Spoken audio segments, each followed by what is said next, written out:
कछुआ सुबह सुबह नहा धोकर गमछे से पोंछते हुए होल में घुसता है, लेकिन उसमें से कुत्ता निकलता है। फिर ये पेड़ पर चढ़कर गिद्ध के घोंसले में कूदकर सो जाता है। क्या रे भिखमंगिया? फिर इसको उठाकर नीचे ले जाता है और फिर ये साला दूसरे के घर में चुपचाप इधर उधर झांक कर घुस जाता है। अच्छा। और बिस्तर पे कूद के ओढ़कर सो जाता है। सारा रात सोया नहीं। तभी इस घर का मालिक गिलहरी बर्फ में जम कर आता है और सीधा आग के पास जाके बर्फ को पिघलाता है। अरे दादा रे। फिर जाके उसी बिस्तर में सो जाता है जहाँ कुत्ता पहले से सोया हुआ था, लेकिन इसको गिलहरी का बदबू लगने लगता है। इधर उधर देखा तो कोई भी नहीं दिखा। फिर फट से चादर हटाया तो बदबूदार गिलहरी निकलता है जो बहुत दिनों से नहीं नहाया था। फिर उसको उसी के घर से बाहर कर देता है और आके सो जाता है। गजब। लेकिन गिलहरी कुत्ते के सिर पे आके सो जाता है तो ये अपने नाक को ढक लेता है और गिलहरी को दौड़ाने लगता है, पर गिलहरी अपने पूंछ को मारो गोली। आप देख बैठा तू। पायलट आता है और प्लेन चालू करता है। चलो भाई। लेकिन प्लेन में तो दिवाली का पटाखा फटने लगता है। इधर पैसेंजर लोग बहुत परेशान हो गया था। एक आदमी बोलता है तो ये बोलता सब चिल्लाकर जल्दी उड़ाने को बोलता है। इधर ये मैडम तो अलग ही स्टाइल में चिल्लाती है ताकि इसका मेकअप खराब ना हो जाए। पायलट हथौड़ा लेके नीचे ठोकने जाता है एरोप्लेन को। सिस्टम पार देंगे। तभी इसके पीछे साला पायलट प्लेन को इतना खड़ा करता है, इतना खड़ा करता है गाड़ी नहीं देने का। कि प्लेन ऊपर से गिरकर बिखर जाता है। लेकिन पायलट रात तक प्लेन को ठीक करके उड़ाने लगता है, पर पैसेंजर सब सो जाता है और अलविदा बोलने वाले लोग भी। तभी एरोप्लेन हिलते डुलते हुए चलता है और किसी तरह जैसे तैसे करके हवा में उड़ता है। लेकिन तुरंत ही टूटा एरोप्लेन जवाब दे देता है और नीचे टपक जाता है। चैप्टर क्लोज हो गया। तो ये आदमी इस सस्ते पायलट को तभी चिंटू पेड़ को लोहा से कवर करने लगता है। तभी दीमक ये देखा तो जमीन खोद कर जाता है और पेड़ को नीचे से काटने लगता है। तभी चिंटू इनविजिबल पैंट ले आता है ऐसे हालात में बेहतर यही है। और पूरे जंगल को गायब कर देता है। और दीमक ये सब देख रहा होता है। क्या रे भिखमंगिया? अब देख तू। फिर दीमक तैयार होता है। आजा आजा आजा। तभी चिंटू उसे डब्बे में बंद कर लेता है। मुझे माफ कर दो। फिर अपना कार में डाल देता है। फिर जमीन खोदता है और फिर बीज बो देता है। फिर 2 सेकंड में जंगल उग जाता है। तभी दीमक भी किसी तरह निकलता है। मैं तेरा दोगला बनना उतारता हूँ अब। तभी चिंटू बड़ा दीमक बनाकर आ जाता है। अपने आप को समझा ला कि क्योंकि मैं जानता हूँ। अबे तू थोड़ा सा मुर्गी ने जमीन में बीज डाली और इसे सुई धागे से सीने लगी। बकरी दौड़ के आई। तभी पीछे से गजोधर ने उसका पैर पकड़ा और हल जोतने लगा। सभी मुर्गियां गाते हुए काम करने लगी और इधर ये केचुआ जमीन को छेदने लगा, जिसमें एक एक करके ये पक्षियां अपने अंडों को डालने लगी और फसल कुपोषित ना हो उसके लिए सस्ते हेलीकॉप्टर से माल पानी छिड़कने लगे और दोनों खरगोश गाते हुए जमीन समेटने लगे।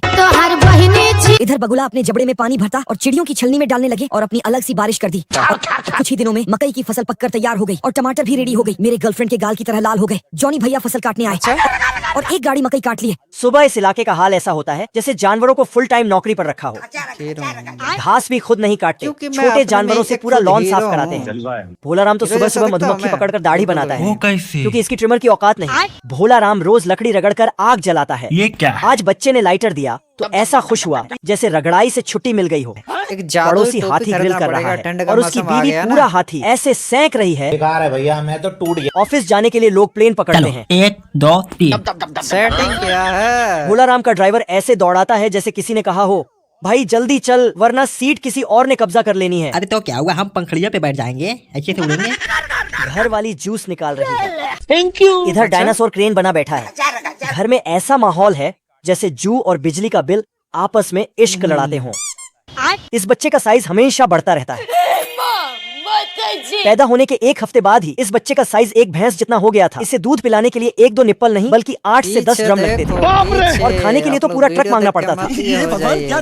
और इसे स्विमिंग टब की जगह स्विमिंग पूल में नहलाना पड़ता है। लाठी चलता लाठी। और बेबी जॉनसन वाले तेल का पूरा ट्रक ही मांगना पड़ता था। 150 रुपया देगा। और कम से कम 2 लोग तो इसके कपड़े उठाते थे। दोस्तों एक दिन अंकल जी देखते हैं असली गाड़ी के टायर से खेलने लग रहा है। ये सब क्या देखना पड़ रहा है? बेकार है भैया, रस्सी मैं जल तो टूट गई। गया। एक दिन आंटी जी उसे चलना सिखाती है, कोई हमको खेलेगा फ्री फायर। लेकिन वह हरामखोर सीधा जाकर अंकल जी पर गिरता है खत्म हो गया भैया मैटर। और वह पड़ोसियों की गाड़ी को खिलौना समझकर उसे खेलने लगता है। वीडियो को ज्यादा से ज्यादा लाइक कीजिए। बहुत सारे बंदे अभी इस तक वीडियो का लाइक पार्ट 2 देखने के लिए सब्सक्राइब करके रखिए। ये सारे कीड़े इस चूहे पे हमला कर देता है तो ये दौड़कर गोभी के पत्ते में छिप जाता है। लेकिन चूहा जैसे ही यहाँ से निकलता है तो एक सांप जैसा दिखने वाला कीड़ा इसको खाने लगता है। अबे जाता कहाँ है साले? लेकिन ये साला अपना ही पूंछ को चूहा समझकर खा जाता है। तो चूहा उसको फुटबॉल बना देता है और गोल कर देता है। खत्म हो गया भैया मैटर। लेकिन तभी बाहुबली कॉकरोच चूहे पर दौड़ पड़ता है, आजा आजा। पर इसका दांत अखरोट में घुस के अटक जाता है। लेकिन ये चूहे और कुत्ते के पीछे नहा धो के पड़ जाता है। कुत्ता जाके फूल में छिप जाता है और साथ ही चूहा भी, लेकिन फूल के अंदर एक मधुमक्खी बैठा था। चूहा एक पत्ती में लटक जाता है और देख रहे हो कुत्ता भी ना? इल्ली पे जाके लटक जाता है। अबे कौन है? देख लो, क्या फिर चल इल्ली रहा है इसको। यहाँ पे? कुत्ता। Yes sir. तो कुत्ता जुगनू के अंदर चला जाता है, फिर तो अंदर। ये सब क्या देखना पड़ रहा है? तभी एक टिड्डा चूहे को नीचे गिरा देता है तो टमाटर में घुस जाता है। लेकिन वहाँ से भी एक कीड़ा निकलता है। साला कीड़ा चूहे को लेके डांस करने लगता है, चलो 1 2 ममता 3। तभी नीचे गिरता है। तो ये कीड़ा उसको खाने की कोशिश करने लगता है। फिर ये चूहे को बांध देता है बिल्कुल रस्सी की तरह। बाप रे। फिर दोनों के बीच खूब लड़ाई चलता है। कभी ये इसको दबोचता है तो कभी ये उसको दबोचता है। तभी कीड़ा इसके ऊपर पानी डालने लगता है। लेकिन तभी इसका सपना टूटता है और देखता है कि ये तो पाइप है और इसका घर भी बिल्कुल ठीक है और कीड़े सभी छोटे छोटे ही हैं। आज बाटा भाई का तेल निकलेगा। क्या कारीगरी है? ये दीमक की सेना मंगरू छेदी लाल की घर की तरफ बढ़ रहे थे। Oh shit. जय हिंद दोस्तों। दरवाजा को चगलते चगलते आगे बढ़ने लगते हैं। बाप रे। भागो भागो। तभी छेदी लाल पटरी पकड़कर उनका डायरेक्शन बदल देता है। डब्बे में बंद कर बाहर छोड़ आता है। खाना खा लिया अभी तक? दीमक जैक बनाकर ढक्कन ऊपर उठा देता है। पेड़ के गाड़ियाँ फाड़ देनी। मंगरू घर की सुरक्षा के लिए बाउंड्री बना रहा था। बाप रे। ये अभी ट्रेलर है, पिक्चर अभी बाकी है, मैं बोला है ना। दिमक आकर बाउंड्री को पूरा निगल जाता है। अरे दादा रे। चलो चलो उधर। फिर अपना अंतिम मिशन निपटाने के लिए बढ़ने लगते हैं। सुभान अल्लाह, क्या कारीगरी है? अमेरिका क्या कहता था? छेदीलाल तनिया कर रोड रोलर को पकड़ के रेलने के लिए पीछे पड़ जाता है। बाप रे। बीवर पहाड़ पर चढ़कर पेड़ काटता है, लेकिन पेड़ को कुछ भी नहीं होता है और उल्टा इसका कुल्हाड़ी टूट जाता है। अब देख तू। तो ये पहाड़ों के ऊपर से भाग के जाता है और उसी रास्ते से वापस आके पेड़ के सामने बम रख के पेड़ को उड़ा देता है। खत्म। लेकिन पेड़ को छोड़कर पहाड़ ही टूट जाता है। ये कैसे हो गया? इधर सारे बीवर लकड़ी का बांध बना रहे हैं। तभी इस इंजीनियर के पास एक कौवा आकर बोलता है कि बाढ़ आने वाला है। फिर तो सारे बीवर फटाफट हाथ पांव चलाकर बांध बनाने लगता है। इधर ये बीवर अपने दिमाग के मशीन को चलाकर एक आइडिया बनाता है अब देख तू। और अपने जेब से एक खतरनाक दीमक को निकालता है जो फट से पेड़ को काट देता है। लेकिन ये उस पेड़ को लेके नीचे गिरने लगता है। तो बीवर उसी पेड़ को छतरी बना देता है। फिर ये स्लो मोशन में नीचे लैंड हो जाता है। लेकिन इसके पीछे से बाढ़ आने लगता है तो ये साला पेड़ को भी उठाकर भागने लगता है। मगर क्यों? क्योंकि इधर पुल में एक लकड़ी कम पड़ जाता है। तो ये इस पेड़ को पहाड़ से नीचे फेंक देता है जो सीधा जाके पुल में घुसकर एक मजबूत बांध बन जाता है। तो इसको उठाकर बैगन। दादा रे। और मैं आसमान की ऊंचाइयों में। बदख अपने पिछले साल के कांड के वजह से शार्क के मुंह से लगने से बच जाता है। खाओ माँ कसम। सॉरी। ये मधुमक्खी बदख को परेशान करने के लिए पिलर समझकर सभी जगह एक एक छेद करने लगता है। इतने में भी ये मधुमक्खी नहीं रुकती है। छोटा मोटा टपोरी समझा रहे मेरे को। बदख को उसके पिछले सालों का कांड का सजा देकर ही मनाना चाहती थी। तेरे को पावर बताता है मेरा। बेकार है भैया, मैं तो टूट गया। मधुमक्खी शार्क को बदख के पास ले आती है। भूख लगी है तो रेस्टोरेंट में जाओ ना भेंचो। जैसे ही शार्क का पिछवाड़े की लेने वाला होता है तो बदख बच जाता है। ये खा लो मेरा। खाओगे? ये शार्क सालों से भूखा होता है तो बदख के पीछे दुम दबाकर पड़ जाता है। आज बाटा भाई का तेल निकलेगा। हम रात कांड करबो, रात कांड। अरे दादा रे। अरे ओ सांभा। उठा के पटकूंगा। 60 पैक वाला पहलवान आता है और उससे मुकाबला करने ये चिरकुट आता है। अरे होगा पावरफुल। बैगन। तू तो गया बेटा। पहलवान उसे एक गुस्से में सल्टा देता है कि तभी उठता है। पर्दा फाड़ दबो बढ़िया बढ़िया के। लेकिन तभी अरे दादा रे। अब क्या होगा? तभी खरगोश उसके पास आता है और गिर जाता है। नोने पो क्या हो गया तुम्हें? तभी 60 पैक वाला पहलवान अपना हाथ में ईंट जोड़ता है बाप की चटी फटी पड़ी। और फिर रिंग का रबड़ से पीछे खिंचाता है। तभी चिरकुट गुलेले लेकर आता क्योंकि मैं जानता हूँ। है। फिर गुलेल का रबड़ को खींचता और उसमें पत्थर डालता और साला भोला राम फुर्सत में छोटे जानवर के साथ क्या क्या करता है। दाढ़ी बड़ी होने पर मधुमक्खी पकड़कर शेविंग करता क्योंकि उसकी ट्रिमर की औकात नहीं। पहले लोग पत्थर पर लिखकर संदेश भेजते थे, फिर हाथ से ठोक ठोक कर संदेश भेजने लगे और बाद में हाथी के दांत से फोन बना लिया। साला पत्थर का कैमरा आ गया मनोरंजन के लिए। पत्थर से बॉलिंग गेम खेलते हैं। खेल का तरीका वही, बस फर्क इतना कि 3 छोटे बंदर पिन खड़े करते थे। वेंडिंग मशीन भी थी। सिक्का डालो, जो निकले वही लो। घर लौटो, रस्सी खींचो अंकल, तुम्हें ऊपर खींच देंगे। घर पहुँच, गर्म पानी से नहाओ। घर बनाने का तरीका नेक्स्ट लेवल।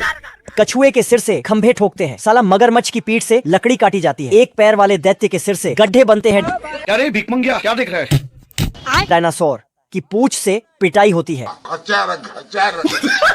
चचा स्प्रे से दीमक को तभी दीमक नोजल बंद कर देता है। चचा तो स्वर्ग जाने लगता है, तभी पुलिस चचा आकर उसे उठाता है। चचा चुपके से दीमक को पकड़ने जाता है, लेकिन तभी दीमक उसके हाथ में हथकड़ी बांधकर उस खंभे को, तभी सुअर चचा पानी के पाइप को दीमक के घर में भरता है। तभी दीमक और जैसे ही नल ऑन करता है तो खराब हो जाएगा। मैं तभी पुलिस वाले चचा उल्टा उसे ही पकड़कर बम को उसके हाथ में जलाकर भाग जाता है।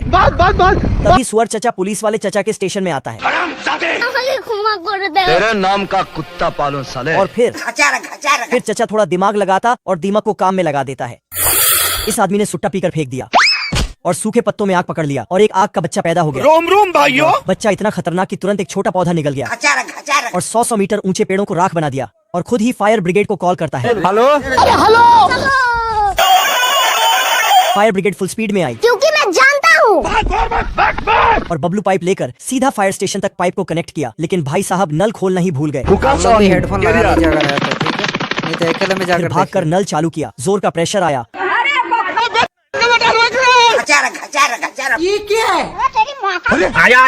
भारी मिस्टेक हो गया सर।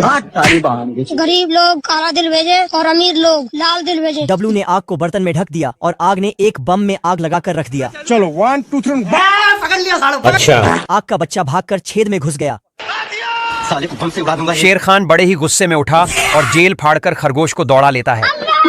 खरगोश अपनी जान बचाने के लिए पास के ही सर्कस में घुस जाता है। ये आज कुछ भी कर ले लेकिन शेर से बच नहीं पाएगा। इसी का देखी देखा शेर भी लटकने लगा तो क्या दिख रहा है? ये दोनों इधर लड़ रहे हैं और उधर लोग मनोरंजन कर रहे हैं।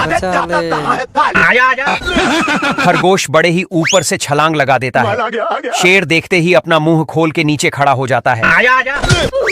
खरगोश धीरे से इसे चकमा देकर जाने लगता है। शेर भी इसके पीछे जाने लगता है। खरगोश छोटा होने के कारण तोप के दूसरी छेद से निकल जाता है। बेचारा शेर खान उसी में फंस जाता है। तोप चलाते ही शेर हार मान लेता है